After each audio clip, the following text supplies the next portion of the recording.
Movie stripe प्रस्तुत कर रहा है बेला। डायरेक्टर है अम्मा असांते और IMDb रेटिंग 7.3 है। साल 1769 ब्रिटिश रॉयल नेवी के captain sir John Lindsay West Indies के तट पर उतरे एक खास मकसद से। वो अपनी गुजर चुकी प्रेमिका और उनकी इकलौती निशानी को लेने आया है। जॉन उसे देखते ही पहचान गया। उसमें अपनी माँ मारिया की छवि झलकती है। वही सांवला रंग, घुंघराले बाल और बड़ी बड़ी आंखें। जी हाँ, उसकी माँ कोई गोरी मेम नहीं बल्कि एक काली चमड़ी की अफ्रीकी गुलाम थी। वो उसे अपने साथ अपने देश तो ले आया, लेकिन उसके साथ रहना उसके नसीब में नहीं, क्योंकि वो एक नाविक है और अगले ही दिन उसे एक और समुद्री सफ़र पे निकलना है। इसीलिए वो बेला को अपने अंकल विलियम मुरे और आंट के यहाँ छोड़ने गया, जो इंग्लैंड के बहुत इज्जतदार घराने से हैं। उनसे गुजारिश की उसकी गैरहाजिरी में बेला का ख्याल रखे। पर एक अफ्रीकी बच्ची को अपने घर में पनाह देना, जिससे उनकी कोई बराबरी ही नहीं, उस जमाने में कोई आम बात नहीं है। और विलियम मुरे कोई मामूली आदमी नहीं बल्कि इंग्लैंड का लॉर्ड चीफ जस्टिस है। भला वो इस बच्ची को कैसे रख सकते हैं? लोग क्या कहेंगे? उनके पीठ पीछे हजारों बातें होंगी। लेकिन आंट को नन्ही बेला पे दया आ गई। उसने मेड मैरी को उसे कुछ खिला देने को कहा और अंदर चली गई। आखिर फैसला हो गया, बेला यहीं रहेगी जब तक उसके पिता जॉन वापस नहीं आ जाते। यहाँ बेला की एक और हम उम्र लड़की रहती है, जो विलियम मुरे की एक और भतीजी लेडी एलिजाबेथ मुरे है, जिसकी माँ की मृत्यु के बाद उसके पिता ने दूसरी शादी कर ली। वो अपने नए परिवार के साथ रहता है, जिसमें एलिजाबेथ की कोई जगह नहीं। बच्चे अंकल विलियम को पापा मुरे कहकर बुलाते हैं। दोनों बच्चियों को लेकर पापा मुरे और आंट को चिंता है, खासकर बेला के लिए, क्योंकि उन्होंने उसे इस घर और अपने दिल में जगह तो दे दी है, लेकिन ये समाज उसे नहीं अपनाएगा और शायद उसे कभी कोई शादी का प्रस्ताव भी ना आए। कौन करेगा एक अफ्रीकी काली लड़की से शादी? हवा की रफ्तार से समय निकलता गया और आंखों के सामने कब दोनों जवां भी हो गई। दोनों में बिल्कुल बहनों जैसा प्यार है। पापा मुरे ने कभी भी उनमें कोई फर्क या भेदभाव नहीं किया। एक दिन बेला के पिता के हवाले से एक बुरी खबर आई। वो चल बसे। बेला को कितनी आस थी, जब वो आएंगे तो ऐसा होगा, जब वो आएंगे तो वैसा होगा। पर बचपन में उनके साथ बिताए कुछ लम्हों के अलावा उसके पास उनकी और कोई यादें नहीं। उसके पिता बेला के लिए अपनी पूरी जिंदगी भर की कमाई छोड़ गए हैं। रात को सोते वक्त एलिजाबेथ ने बेला से कहा, तुम्हारे पिता इतनी जायदाद छोड़ गए हैं कि तुम्हारा ब्याह किसी भी अच्छे घराने में अच्छे दहेज देकर हो सकता है, पर मेरे पिता के दूसरी शादी से उनका बेटा ही वारिस है। मेरे लिए तो उन्होंने कुछ नहीं छोड़ा। जल्द ही दोनों शादी लायक हो गई और उनके यहाँ काबिल लड़कों के घरों से रिश्ते आने लगे। आज खाने पे ब्रिटेन के जाने माने एशफोर्ड परिवार आने वाला है, लेकिन ये प्रस्ताव सिर्फ एलिजाबेथ के लिए है, बेला के लिए नहीं। भले ही वो अमीर बन गई हो, मगर कुछ नियम आज भी उसके लिए नहीं बदले, जैसे कि मेहमानों के साथ उठने बैठने या साथ खाना खाने की इजाज़त उसे नहीं, क्योंकि एक निग्रो लड़की के साथ बैठना उनके समाज में अपमान है। खैर, ये बातें बेला को भी अच्छे से मालूम है। शाम के खाने पे सिवाय बेला के सभी मौजूद है। मिसेस एशफोर्ड ने किसी जॉन केस का जिक्र विलियम मुरे से किया, जो कि इंग्लैंड के इतिहास में एक मील का पत्थर साबित हो सकता है। विलियम ने किसी तरह बात को उसी वक्त टाल दिया। यहाँ बेला गार्डन में अकेले बैठे बेसब्री से खाना खत्म होने का इंतजार कर रही है, ताकि उसके बाद वो उनके बीच शामिल हो सके। तभी पीछे से किसी के आने की आवाज से बेला डरकर अंदर भाग गई। बाद में सामने आने पे पता चला कि वो मिस्टर डेविनियर है, जो अपने पिता का खत लेकर विलियम मुरे के पास आया है। अब खाने के बाद जब सब दूसरे कमरे में गए, वहां उन्होंने बेला को देखा। मिसेस एशफोर्ड को उसे वहां देख कोई खास दिलचस्पी नहीं हुई। उनके 2 बेटे हैं, बड़ा जेम्स और छोटा जॉन। अब जाहिर है वो अपने बड़े बेटे के लिए एलिजाबेथ को ही पसंद करेगी और उनका बड़ा बेटा ही सारी जायदाद का हकदार भी होगा। लेकिन उन्हें बेला के पिता की छोड़ी अपार संपत्ति के बारे में भी पता है, जो एलिजाबेथ के पास नहीं है। बड़ा बेटा जेम्स को निग्रो लोगों से घिन आती है, तो बेला को देखते ही वो चिढ़ने लगा। पर छोटा बेटा जॉन को पता है कि उसे अपने पिता की संपत्ति से कुछ हासिल नहीं होने वाला। उसे किसी बड़े घराने के लड़की से ही शादी करनी होगी, जहां से उसे अपार दहेज मिले। उसे बेला में अपने भविष्य को बचाने की कुछ आस नजर आई। अगले दिन अचानक विलियम के कमरे में घुसते ही उसे वहां डेविनियर दिखा। दोनों किसी जॉन्ग केस के बारे में बात कर रहे हैं, जिस पे फैसला चीफ जस्टिस विलियम करेगा। डेविनियर विलियम के देखरेख में वकालत सीखने आया है। वो भी एक निम्न परिवार से है, मगर उसके ऊंचे विचार और कुछ करने की भावना को देखकर विलियम ने उसे इजाजत दे दी। न जाने क्यों पहले ही दिन से बेला और डेविनियर में एक नोकझोंक सी लगी रहती है। बाहर निकलकर बेला ने उससे उसी जॉन्ग मुकदमे के बारे में पूछा। थोड़ा हिचकिचाते हुए उसने कहा, जॉन्ग एक जहाज का नाम है जिसमें काले रंग के लोगों को गुलाम बनाकर लाया जा रहा था, पर कैप्टन के आदेश से बीच समंदर में ही उनके हाथ पांव बांधकर समंदर में मरने के लिए फेंक दिया गया। ये सुन बेला के रोंगटे खड़े हो गए। फिर जैसे ही डेविनियर ने पूछा, तुम मेहमान के आने पे सबके सामने खाना क्यों नहीं खाती? गुस्से में बेला बोली, तुम अपनी औकात से ज्यादा नहीं पूछ रहे हो। डेविनियर चुपचाप वहां से चला गया। वापस कमरे में आकर बेला खुद को शीशे में देखकर अपने काले रंग को कोस रही है। अब डेविनियर का तकरीबन हर रोज ही विलियम के घर काम के लिए आना जाना होने लगा। एक दिन बेला को पता चला कि डेविनियर की बात उसकी किसी आंटी की लड़की से तय हो चुकी है। वो थोड़ी मायूस भी हुई, लेकिन इस मायूसियत की वजह अभी वो नहीं जानती। एक दिन चर्च में उसकी डेविनियर से मुलाकात हुई और उसने दोबारा उस मुकदमे के बारे में पूछा। पहले उसने बताना नहीं चाहा, क्योंकि बेला खुद उनमें से एक है, मगर उसकी जिद करने पे उसने आगे बताया। जहाज के कैप्टन का कहना है कि पीने के पानी की कमी की वजह से उसे उन लोगों को पानी में फेंकना पड़ा, मगर सच तो ये है कि वो सब बीमार थे और बाजार में उनकी सही कीमत नहीं मिलती। अब उनके परिवार लोग इसके लिए मुआवजा मांग रहे हैं, जो ब्रिटेन देना नहीं चाहता। इसीलिए इस घुनौने करतूत को अदालत में सही मनवाने पे तुला हुआ है। ये सुनते हुए जब बेला की आंखों में पानी आ गया, उसने उसका हाथ थाम लिया, उसे संभाला, क्योंकि वो खुद इसके खिलाफ है। ये जानकर बेला ने उसकी तरफ देखा, फिर शुक्रिया कहकर वहां से चली आई। रात भी बेला सो नहीं पाई, सोचती रही, क्या फर्क है उनमें और मुझ में? क्या गलती थी उन लोगों की? सिर्फ इतना कि वो उसकी तरह काले रंग के हैं।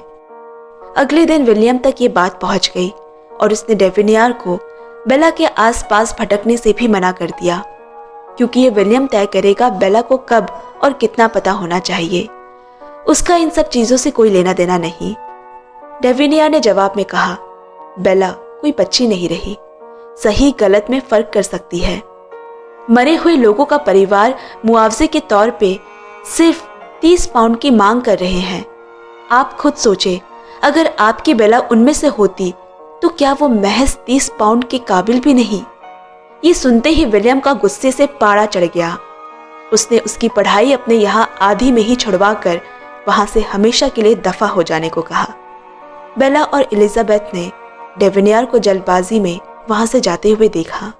उसी दिन उन्हें बताया गया कि वो लंदन जा रहे हैं, जहां हर साल की तरह इस साल भी शादी के लिए अच्छे लड़के और उनके परिवार के लोग आएंगे।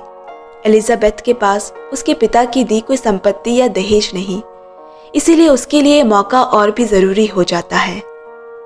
पर बेला के पास जायदाद और अपने पिता का नाम होते हुए भी वो इस समाज का हिस्सा ही नहीं, इसीलिए उसे अपनी उम्मीद ज्यादा नहीं बढ़ानी चाहिए। आगे जाकर उसे भी मेड मैरी की जगह इस घर की चाबी ही संभालनी होगी। लेकिन बेला को यह मंजूर नहीं। किसी भी लड़की की तरह उसके भी सपने हैं। ये भेदभाव उसके ही भाग्य में क्यों? इधर एलिजाबेथ खुश है कि वो फिर से वहां जेम्स एशफोर्ड से मिल पाएगी। हुआ भी वही, जेम्स उसमें रुचि ले रहा है। पर बेला में भी कोई है जो रुचि ले रहा है, जॉन एशफोर्ड। पर उसकी वजह साफ है, बेला की अपार संपत्ति। बेला के पूछने पर कि उसे उसके काले होने पे कोई ऐतराज तो नहीं, जॉन बोला, मैं तुम्हारी माँ की तरफ क्यों देखूं? जब तुम्हारे पिता ने किसी चीज की कमी नहीं रखी, तुम्हारे पास उनका नाम है और जायदाद भी। ये सुनकर बेला का मन पसीज गया। पिता ने लाख किया हो उसके लिए, लेकिन वो माँ का भी हिस्सा है जो उसके रंग रूप में साफ झलकता है। अचानक उसे वहां डेविनियर मिल गया। बेला ने उसे अकेले में माफी मांगी कि उसकी वजह से पापा मुरे ने उसे निकाल दिया। वो बोला, मैं आज भी सही के साथ हूँ, इंसानियत के साथ हूँ। जो इंसानियत उस जहाज के लोगों से छीन ली गई, उन्हें मुआवजा देने के लिए और साथ ही नए नियम लागू करने के लिए। बेला ने आज से पहले ऐसी बात किसी के मुंह से नहीं सुनी थी। ऐसा लग रहा है वो उसी की भाषा बोल रहा है। फिर डेविनियर ने उसे जाने को कहा, इससे पहले कि कोई उन्हें साथ देख ले। उसने बताया कि वो हर शाम क्लब में बैठता है, अगर कभी मिलने का मन हो तो आ सकती हो। यहाँ वापस लौटते वक्त मिसेस एशफोर्ड ने अपने बेटों से कहा, एलिजाबेथ के पास फूटी कौड़ी तक नहीं है, सारी संपत्ति तो उसके पिता की दूसरी शादी से हुए बेटे को जाएगी। लेकिन ये बेला अब मुझे एलिजाबेथ से ज्यादा रास आने लगी है। जॉन को यह मौका नहीं छोड़ना चाहिए। कुछ ही दिनों में जॉन शादी के लिए बेला का हाथ मांगने आया। उसने भी हाँ कर दी। बेला का पूरा परिवार खुश है, क्योंकि किसी ने सोचा नहीं था कि बेला का इतने बड़े घर से रिश्ता आएगा। लेकिन इधर एलिजाबेथ को गहरा धक्का लगा कि अगर जॉन आ सकता है तो उसका बड़ा भाई जेम्स क्यों नहीं आया मेरे लिए रिश्ता लेकर। फिर भी उसे आस है कि हो सकता है 2-4 दिन में वो भी आ जाए। अब खाने की मेज पर जब बेला ने एक इश्तिहार में पीड़ित लोगों को मुकदमा हारते हुए पढ़ा, वो रह नहीं पाई। जब घर पे कोई नहीं था, बेला पापा मोरे के लाइब्रेरी से कुछ जरूरी कागजात चुराकर डेविनियर के पास उसी क्लब पहुंची। उन कागजों में इस बात का सबूत है जिसमें कैप्टन ने पीने के पानी की कमी की वजह बताई है, लेकिन जहाज 8 बंदरगाहों से गुजरा था जहां से पीने का पानी लिया जा सकता था। ये एक बहुत बड़ा सबूत है मुकदमा को जिताने के लिए। बेला को पता है पापा मुरे उससे बहुत प्यार करते हैं, इसीलिए उसे इन चीजों से बचाना चाहते हैं। वो उसे एक अच्छी जिंदगी देना चाहते हैं। उसने ये भी बताया कि जल्द उसकी शादी मिस्टर एशफोर्ड से होने वाली है। पर मैं जैसा अभी आज़ाद हूँ, शादी के बाद किसी ऐसे इंसान से बन जाऊंगी जो शायद मुझे वैसा प्यार ना करे जैसे मेरे पिता ने मेरी माँ से किया था। मेरे जायदाद के बिना शायद वह मुझे पलटकर देखे भी ना। पर पापा मुरे कहते हैं इससे बेहतर मौका मुझे नहीं मिल सकता। डेविनियर का चेहरा उतर सा गया और कहा, ना तुम किसी के नीचे हो ना ऊपर। दबाव में आकर अपनी जिंदगी का सौदा मत करना, तुम अकेले ही काफी हो। और बेला के चेहरे पे मुस्कान आ गई। ऐसा कई दफा ही उसके साथ हो चुका है। डेविनियर ना उसके मन को हल्का कर देता है, उसे जीने की वजह दे देता है। लेकिन इधर जॉन एशफोर्ड के साथ होते हुए भी बेला अकेला महसूस करती है। उनके बीच वो चिंगारी, वो आकर्षण नहीं जो वो डेविनियर के साथ महसूस करती है। छुप छुप कर उसका डेविनियर से मेल जोल बढ़ने लगा। उसे पता चला कि डेविनियर की जहां बात तय हुई थी वो खत्म हो चुकी है। दोनों जिंदगी में एक ही दिशा की तरफ देख रहे हैं, एक गति से एक साथ चल रहे हैं। डेविनियर ने उसे बताया, ये मुकदमा इसीलिए भी ब्रिटेन के व्यापारियों के लिए जीतना जरूरी है ताकि अफ्रीकी देशों से निग्रो लोगों की खरीद फरोख्त को जारी रखा जा सके। इससे देश में बहुत सारा पैसा आता है। इसी पैसे का बहुत बड़ा हिस्सा इंग्लैंड के राजा रानी को भी जाता है। इसीलिए जीतने का दबाव ऊपर तक का है। इस मुकदमे के साथ बहुत कुछ बदल सकता है जो इतिहास को मोड़ने की ताकत रखता है। जल्द ही पापा मुरे ने उन्हें पकड़ लिया। उन्होंने बेला से कहा, ये लड़का ना तुम्हें ऐशो आराम दे सकता है ना बड़ा नाम। ये तुम्हें इस्तेमाल करके छोड़ देगा और तब तुम समझोगी कि तुमने क्या गवाया। डेविनियर ने अपनी सफाई में कहा, लोग अपने घराना और जायदाद के बाहर भी निकलकर कभी देखे। ये जो आंखों में पट्टी बांध रखी है आपने, आम लोगों को भी बराबरी के नजरिए से देखो। वो भी इंसान है और मैं बेला से प्यार करता हूँ। मेरी हर सांस के साथ उसे ही चाहता हूँ। पास बैठी बेला की आंखें खुली की खुली रह गई क्योंकि उसने कभी उससे अपने प्यार का इजहार नहीं किया था। घर वापस आकर विलियम मुरे बेचैन है, गुस्सा है। डेविनियर क्या समझता है खुद को? अकेले दुनिया को, कानून को बदलने चला है। उसे नहीं पता कि ये दुनिया कैसे चलती है। उसे ऐसा देख उसकी पत्नी ने कहा, कई बरस पहले मैंने भी यही बातें किसी के मुंह से सुनी थी कि वो दुनिया बदलने की चाहत रखता है। वो और कोई नहीं, तुम थे विलियम। कई बार हम बदलाव को आने से रोक नहीं सकते, खासकर जब तुम खुद उस बदलाव का हिस्सा हो, बेला का हिस्सा हो। तुम तो उसे इतना प्यार करते हो जैसे वो तुम्हारा ही खून हो, है ना? और सच कहूं, तुम्हारी आंखों में मैंने भी वो प्यार देखा था, महसूस किया था, जो किसी भी शादी के लिए सबसे ज़रूरी चीज़ है। और फिर बेला ने वो किया जो उसे करना चाहिए। उसने जॉन एशफोर्ड से शादी तोड़ दी। वो ऐसे किसी भी परिवार का हिस्सा नहीं बनना चाहती जो उसकी मौजूदगी से शर्मिंदा महसूस करे, जो उसकी माँ के अस्तित्व को नकारता है, जिसका मतलब कि वो उसे भी नकार रहा है। सच बात कहा है, खुद के लिए आवाज़ उठाओ। दुनिया जो करेगी बाद में करेगी, पहले खुद सर उठाकर जीना सीखो। पहले खुद को तो स्वीकार करो। इस बार तो पापा विलियम मुरे और आंट भी उसके सामने खामोश खड़े हैं क्योंकि वो सही है। अब फैसले का दिन आया। पूरे ब्रिटेन को इसकी सुनवाई का इंतजार है। भीड़ में बेला भी मौजूद है। लॉर्ड चीफ जस्टिस विलियम मुरे ने फैसला सुनाया। जोंग जहाज के अफ्रीकी गुलामों के साथ भयानक अपराध हुआ है। कैप्टन का जहाज 8 बंदरगाहों से गुजरा था जहां पीने का पानी उपलब्ध था, मगर वो नहीं रुके। मारे गए लोगों की स्थिति दयनीय थी। उन्हें अमानवीय तरीके से लाद कर अधिक मुनाफा के लिए लाया जा रहा था। पर जब वो सब रोगग्रस्त हो गए और कैप्टन को लगा कि चूंकि अब गुलाम के दाम नहीं मिल पाएंगे, उसने उन्हें जहाज से फेंक दिया ताकि अपनी गलती छुपा सके और जहाज कंपनियों से मुआवजा की भरपाई कर सके। विलियम ने उस पूरे वारदात को गलत ही नहीं ठहराया, बल्कि मरे लोगों के परिवारों को मुआवजा भी दिलवाया और गुलाम प्रथा की कड़ी निंदा करते हुए कहा, किसी भी सभ्य समाज को इसका हिस्सा नहीं बनना चाहिए। बेला ऊपर खड़ी उनके कहे एक एक शब्द को महसूस कर रही है।